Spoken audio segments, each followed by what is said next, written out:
There is a fountain of youth. It's your mind, your talents, the creativity you bring to your life and the lives of people you love. When you learn to tap into this source, you will truly have defeated age. So said Sophia Loren. Hello there, thanks for joining us for this Friday's edition of Jamaica Magazine. I'm your host, Adrian Atkinson, and you guessed it right, our youth will be the focus. First up, the 2014 year in review of the Ministry of Youth and Culture. Then later, the Art of Downtown initiative. You don't want to miss today's lineup. Stay with us. These interesting stories and more right after this break.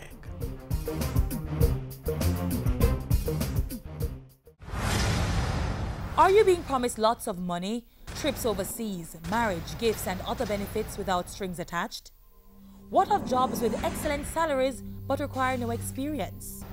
You could become a victim of human trafficking, modern-day slavery, where you're forced to work or perform sexual favors. Remember, not everything that glitters is gold. If you or anyone you know has been a victim of human trafficking, call 811 or 1-888-PROTECT. Be wise, open your eyes, spot them, stop them. A message brought to you by the National Task Force Against Trafficking in Persons.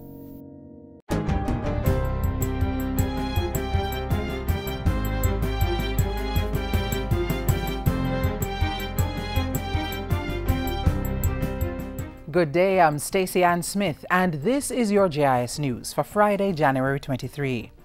The country is to benefit from a new agri-park that will be in production within the next 3 to 6 months.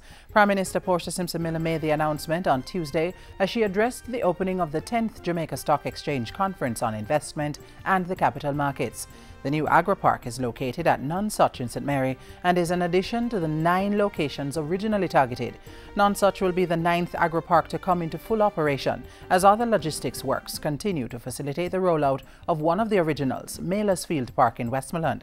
Mrs. Simpson-Miller says the entire agri-parks initiative is an example of government's continued pursuit of a strong supply and linkages chain involving agriculture and sectors such as tourism and manufacturing. We are identifying more creative ways to effectively connect buyers and sellers while addressing the issues affecting the trade as they arise. A cannabis licensing authority is to be established as government moves ahead with plans to create a lawful and regulated hemp and medicinal ganja industry.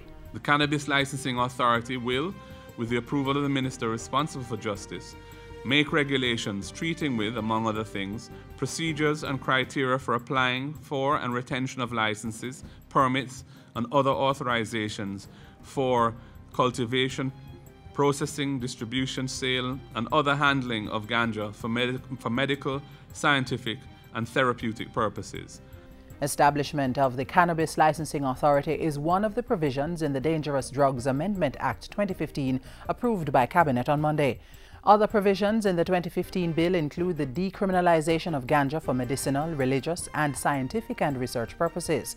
The bill will also amend the definition of ganja to exclude hemp. The bill makes the possession of 2 ounces or less of ganja a ticketable infraction that is not subject to powers of arrest or detention, is dealt with outside the court system, and does not result in a criminal record. Rural communities are set to benefit from a rollout of broadband network using TV white spaces. The Universal Access Fund will collaborate with US-based entities Microsoft Limited and NetHope Incorporated. The work will involve the use of solar technologies to power the network. And what it will do is to ensure that those communities that are way beyond the reach of the commercial operators, we are now going to be able to capture them, we are going to be able to provide them with broadband services. A pilot project to explore the feasibility of the initiative begins now and will run for 6 months. Meanwhile, Prime Minister Portia Simpson Miller and Energy Minister Philip Paulwell will meet with United States Vice President Joe Biden at the Caribbean Energy Security Summit in Washington on January 26. They will join other Caribbean leaders in discussions on energy issues within the region. Minister Paulwell says specific energy objectives for Jamaica will be put to the U.S. government. We, in our pre-planning, have already alerted the U.S. government on some of these issues, and so we anticipate some favorable outcomes. The Prime Minister will be meeting one-on-one with Secretary Kerry Energy is going to be a major issue, as well as the opportunity for more U.S. investment in Jamaica. They return to the island on January 27. Tourist arrivals are up just 1 month into the start of the 2014-2015 winter tourist season, which began on December 15.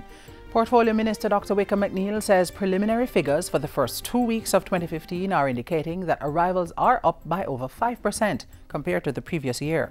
Dr. McNeil says despite the fact that all hotels are doing well, the marketing process must be sustained to maintain this growth trend throughout the season.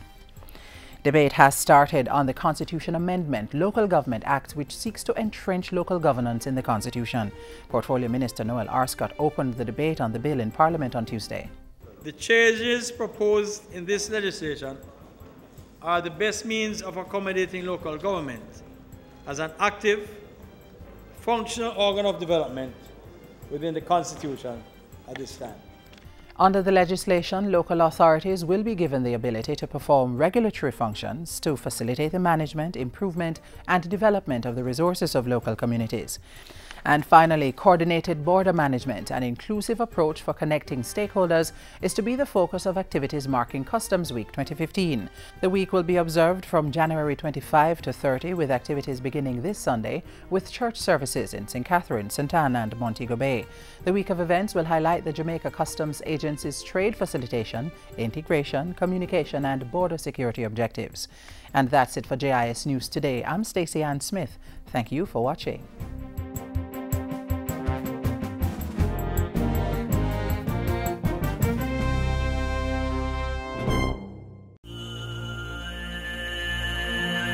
Prevent chikungunya. Get rid of mosquito breeding sites around the home. Empty dish drainers and keep refrigerator troughs dry. Punch holes in the bottom of tin cans before placing them in the garbage. Keep houseplants in damp soil instead of water and keep flowerpot saucers dry. Keep drains, ditches, roof gutters and eaves clean so water will drain properly. And remember to open your windows during fogging. Also, wear light-colored clothing and cover your body as much as possible to prevent mosquito bites. For more information on chikungunya prevention, call the Ministry of Health toll-free at 1-888-1-LOVE. That's 1-888-663-5683. Mondays to Fridays, 8:30 a.m. to 4:30 p.m. A message from the Ministry of Health. In 2014, a series of events and activities were carried out by the Ministry of Youth and Culture to engage, support and inspire our youth and promote our way of life. The upcoming feature tells us more.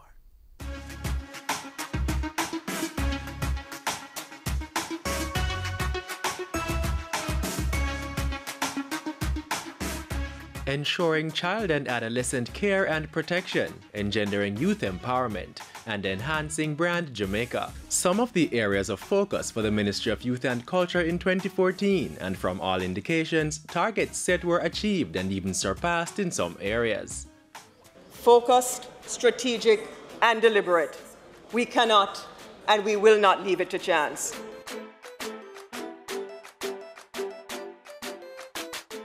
With a budget of $1.7 billion, the Youth and Culture Ministry, headed by the Honorable Lisa Hanna, made several long-term investments to improve conditions for children and adolescents in need of care and protection. Among them, a review of the 2004 Child Care and Protection Act and the Adoption of Children Act to harmonize them with the Trafficking in Persons Act. The process was completed following a series of national consultations. Administratively, the ministry reviewed the licensing regime for the 50 privately run residential childcare facilities on the island and started a $58 million 3-year case management system to standardize child services. And it will make it possible to track a child from entry into the system until he or she leaves. The system will also allow for the seamless sharing of information between the CDA and other child-serving institutions. While that was ongoing, work began to transform the Maxfield Park Children's Home into a model childcare center. Construction on a therapeutic center for abused children also started in conjunction with the Jamaica Social Investment Fund in 2014. And to support the ministry's work, the Child Development Agency continued its parental assistance and training program. We have impacted over 1,500 parents who have participated in the CDA Parenting Assistance Program so far, and we plan to go even further. Children who come in conflict with the law were also targeted in 2014. The ministry constructed child-friendly spaces at police stations in Bridgeport, St. Catherine, Monique, St. Anne, and Barretttown in St. James. As for 16 to 18-year-old wards of the state who are preparing to exit state care, transitional living arrangements were finalized last year. In January, the ministry opened the 20-bed St. James-based My Father's House, and by late October, a $1.3 million exit readiness program was launched for 40 girls in government-run homes. I am so pleased that this will be another addition in our ring of opportunities to quell their anxiety, because there's nothing worse than an insecure woman who is anxious going into a society having to fend for herself. She gets into trouble. Another child agency, the Office of the Children's Registry, also made strides in 2014. At the start of the year, the OCR opened a parish office in Westmoreland, revamped its website, and developed a rescue protocol for Ananda Alert volunteers to use before, during, and after a search and rescue operation for a missing child. In addition to conducting school tours and sensitization sessions, the OCR selected 9 child ambassadors to serve children across the island. And there was good news from the Office of the Children's Registry. The number of children reported missing declined by 19% in the first 6 months of 2014 when compared to the year before. We believe the fact that less children are going missing means our messages are having an impact. However, we remain conscious that the fact that we must work assiduously to improve the rate of recovery of missing children. Empowering our young people by creating favorable conditions for them to develop their talents and actively participate in the labor market is essential for the economic and social development and for achieving our vision and our goals for Vision 2030. As such, the ministry set aside $435 million to the National Youth Service to execute the task. Under the Access to Higher Education Partnership Program, $15 million in scholarships went to 150 students at 3 tertiary institutions in 2014. Scholarship recipients are currently pursuing studies in logistics, agriculture, information technology, engineering, and tourism. As a tech generation that we serve, we want you to become global producers taking a seat at the table rather than being marginalized consumers in a world without boundaries, so that every time you press your send button, it opens an opportunity. The National Youth Services Empowerment Program was expanded in 2014 to include 100 people with disabilities. The Clarendon Youth Information Center was opened in the year, giving more young people access to information, training, and support. And what's more, work continued on the $40 million Youth Information Center in Hanover. In addition, 15,000 young people were engaged in more than 3,000 activities for their economic empowerment during Youth Month in November. Some 50 youth were trained as production assistants at the Jamaica Cultural Development Commission. Another 4,772 benefited from the annual summer program, and more college graduates were employed through the Graduate Work Experience program. And to further entrench youth development and empowerment into society, a draft green paper on the National Youth Policy was reviewed and edited in 2014. Advance yourself. As a ministry, we're here to help you. So call us. Check our website at www.youthjamaica.com. Come in and see us.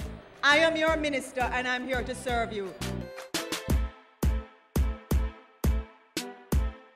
With efforts to maximize returns from the island's cultural and creative industries on in earnest, the National Culture Policy was revised to reflect the strategic development of the sector.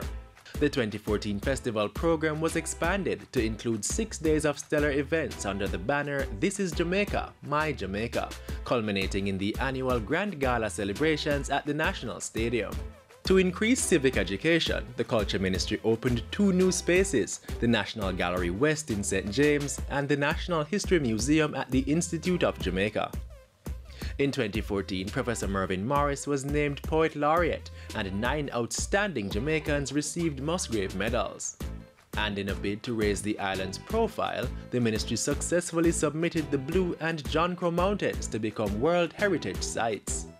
For us, the culture and creative industries gives us a solid global competitive advantage, and we're committed to utilizing it for the prosperity of our people. With focused, strategic, and deliberate targets, in 2014, the Ministry of Youth and Culture continued to ensure that the empowerment of youth and the promotion of the culture sector are not left to chance, and that they contribute to national development.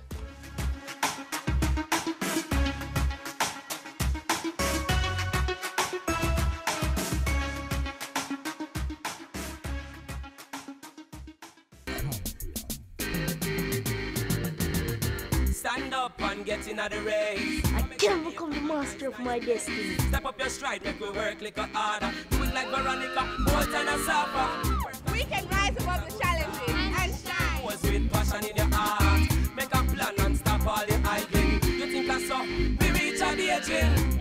I can, you can. Like our Olympians, every Jamaican can. Studio 174 is at it again with its Art Up Downtown program. This community-oriented media training initiative, which is set to begin phase 2 of the program, aims to strengthen community relationships in downtown Kingston and inspire Jamaican youth from diverse educational and socioeconomic backgrounds to tell their stories through art and media. What you'll see next is what took place in phase 1.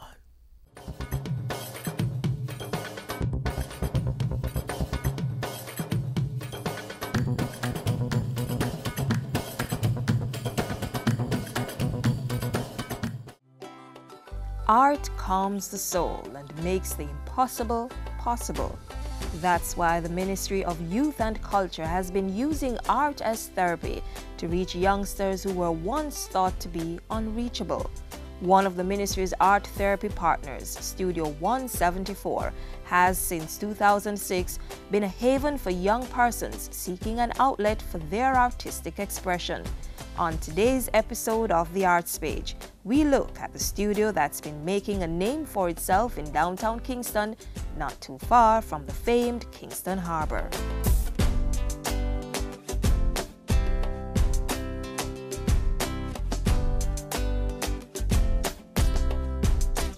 In May 2013, directors at the studio dared to dream big, and through funding sourced from international non-profit arts and cultural organization OpenVisor and collaboration with the Caribbean Institute of Media and Communication, CARMAC, they conceptualized the Art Up Downtown project, which ran for 3 months in the pilot phase. The program really was about getting more Jamaicans to be able to tell their own stories. The students did workshops inside the studio, learning to work with equipment, having to do with audio production, video production, photography.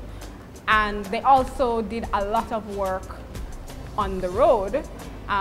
So I would say the workshops on the road were really what made this program very special, you know, because it was a real life experience for the students. Following the workshops, participants were challenged to explore their immediate environment and find positive and interesting stories which could be represented through art. Those involved included 11 interns from CARMAC and 8 of the studio's regular patrons. Everybody just come in and they work as a team. And it was great because they did interview, they did like photography. I helped these students by showing them around, telling them about market life, what market life was all about. We want them to see other people, see what we're doing, so that them can see that we're doing all of those things downtown here. And it tells you everything about the good parts of downtown. It was totally fantastic. They were nice, they were polite. They took everything time by time with me because, you know, the very first time you're going on video to help someone is like, okay, you're going to be shaking at first, but they talked to me, they helped me laugh, and I just enjoyed myself right through it, like normal.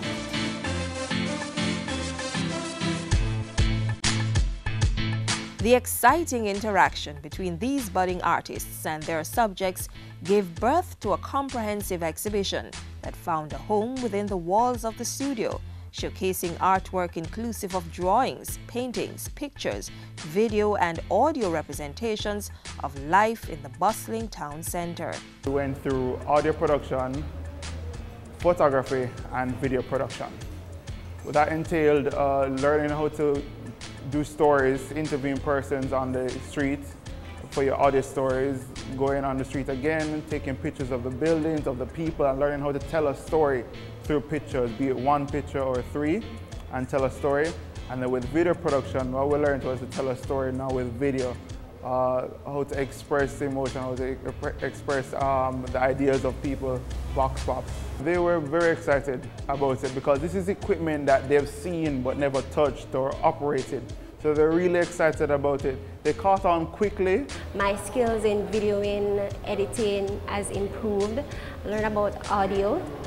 And what I really improved on was the going out there on the streets, interviewing people, interacting with people, because at Karamat we learned the foundation of audio. So basically when we came here, I learned how to actually carry it out. The Art Up Downtown project is not the studio's only offering. Neither does it just cater to individuals in and around downtown. Outside of the Art Up Downtown program, we normally have workshops on Saturdays, and we have a number of plans, a number of things coming on stream very soon. I would definitely want people to know that we'll soon be offering support for CXC, CAPE, and Bachelors of Arts degree students. What we do also here, we actually teach therapy art, where persons can come, as I said before, and kind of get back to themselves and so forth, because the thing is that sometimes, like during the incursion and so forth, persons were actually terrified and so forth. So what we do, we create programs like these now to make them actually feel comfortable again. It's a place where persons can relax and connect with oneself. I would want to say to the organizers that they're doing a fantastic job. They should keep it up. And we really appreciate it. And I know that the youths here at Studio 174, they also appreciate it. I want them to continue on their journey and never give up. Because I see students with determination and lots of promise in them. The Art Up program is something good. It's a good thing for downtown, and I'm hoping for the best for it. I would tell them, come again, do more projects like that. Organizers have listened, and the second installment of the project began in May 2014, ensuring that a new batch of students can explore their creativity while gaining practical experiences and life skills. There's no age limit for participating in the programs that are offered, so feel free to drop by the studio located at 174 Harbour Street and see what it's all about. You may also send an email to studio174jamaica@hotmail.com or visit their Facebook page to find out more.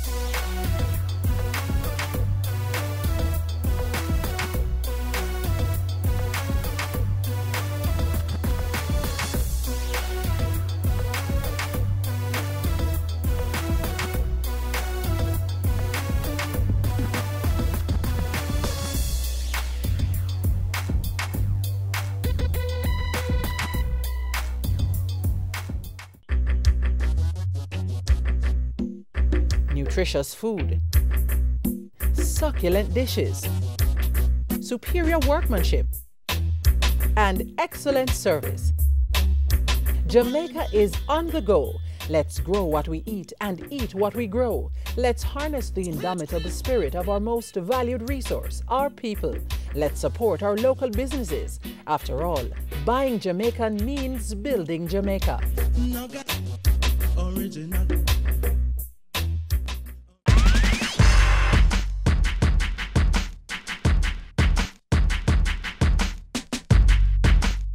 A winner is someone who recognizes his God-given talents, works his tail off to develop them into skills, and uses these skills to accomplish his goals. This quote by Larry Bird reminds us that we can all be winners if we want to. All we have to do is find out what we do best. I know there are many things you do well, but what came to mind as I mentioned the word best? Good. That's it. Well, the thing to do is develop that skill or talent. Don't overthink. Are you good with your hands? Voice? Can you manage your time well?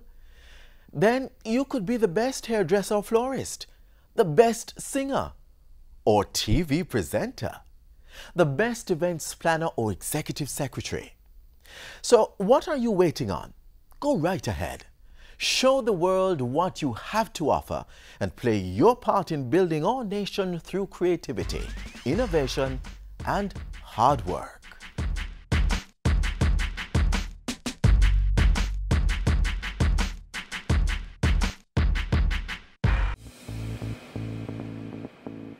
A healthy and educated people living in a clean, natural environment, reducing crime, improving the justice system and governance, building a prosperous economy. It's not just a vision, it's reality.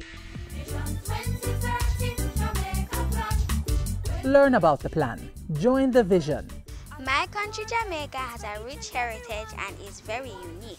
If we all pull together, we can make it the place of choice to live, work, raise family, and to do business. For more information on Vision 2030, call the Planning Institute of Jamaica or visit vision2030.gov.jm, your parish library, school library, or the Jamaica Information Service.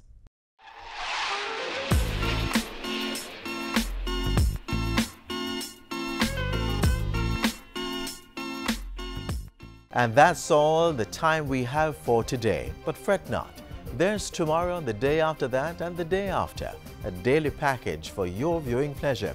Feel free to share your feedback and comments by emailing us at jamaicamagazine@jis.gov.jm. You can also follow us on Twitter, JIS News, or visit our website, jis.gov.jm. I'm Adrian Atkinson. Have yourselves a wonderful weekend and do take care.